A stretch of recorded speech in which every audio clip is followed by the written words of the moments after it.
film-film di Indonesia Raya sekarang kenapa sih harus vulgar banget? Kenapa sih harus ada adegan ranjangnya yang wow banget? Enar Asa Channel, edukasi, inspirasi, solusi. Assalamualaikum warahmatullahi wabarakatuh. Apa kabar saudaraku semua? Semoga senantiasa sehat. Kita bersua lagi di monolog Enar, dan kali ini kita akan mengupas sequelnya ya dari yang selingkuh kemarin, karena kemarin 1,6. Terima kasih sekali 1.600 ya, 1.600 viewer, dan kita mau mengulas lagi terkait perfilman. Kemarin kan terinspirasi dari apa ya namanya itu, sinetron tapi yang dikemas di TV online saat ini.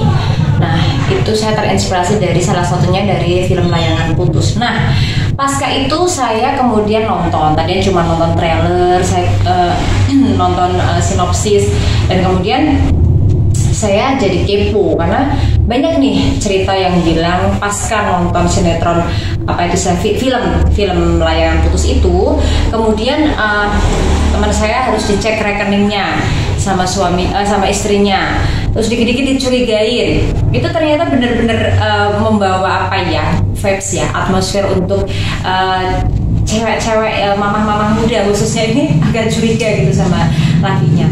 Nah, tapi Enar nggak akan kupas soal itu, melainkan mau kupas soal film-film di Indonesia Raya sekarang kenapa sih harus vulgar banget, kenapa sih harus ada adegan ranjangnya yang wow banget.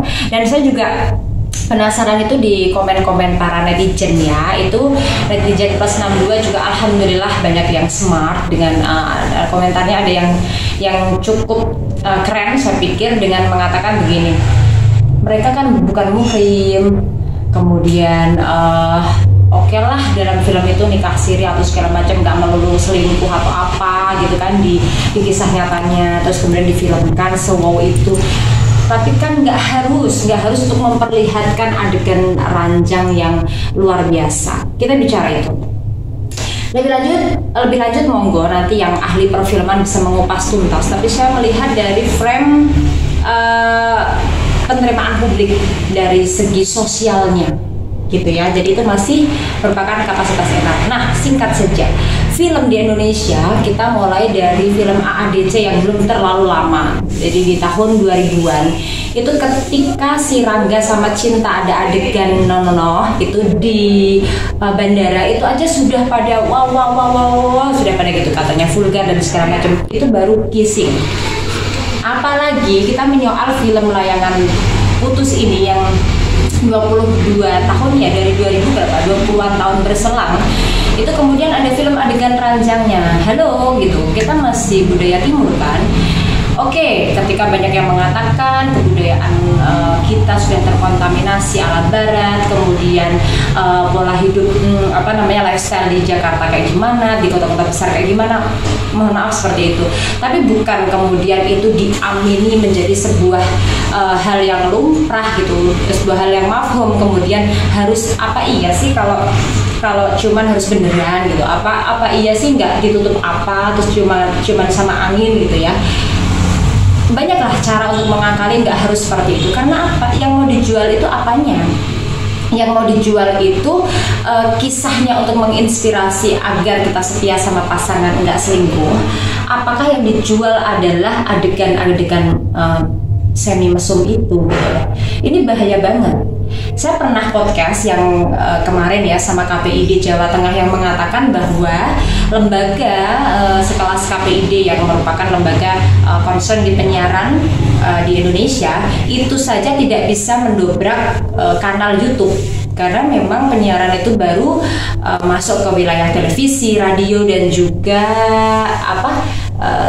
radio dua kanal itu. Jadi bukan masuk ke online, ke YouTube seperti itu. Belum ada regulasi di Indonesia yang mengatur tentang itu. Nah, parah banget ketika sekarang banyak mini-mini film, kemudian mentang-mentang di online nggak ada lembaga sensor, terus adegannya harus wow banget. Padahal ini pernah aja Enar baca, Enar lihat dari sinopsis film-film yang dahulu tentang apa. Misalnya artis-artis panas Indonesia pada waktu itu yang sekarang alhamdulillah sebagian udah pada hijrah ya.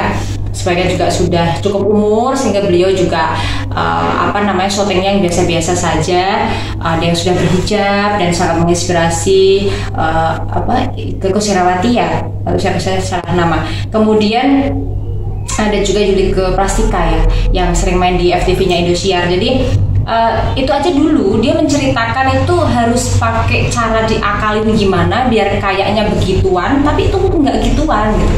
Tapi kenapa sekarang dengan adegan fisik, sentuhan, ciuman, terus pelukan yang dijual itu itunya?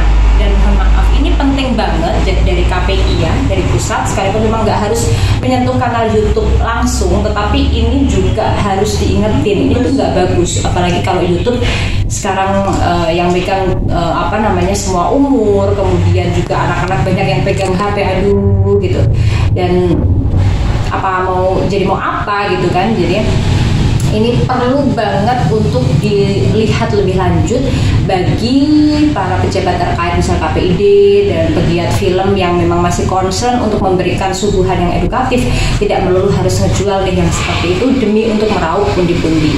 Itu yang mungkin ya. Terima kasih atas atensinya, like, komen, dan juga subscribe. Kita akan suar ke monolog Enar selanjutnya.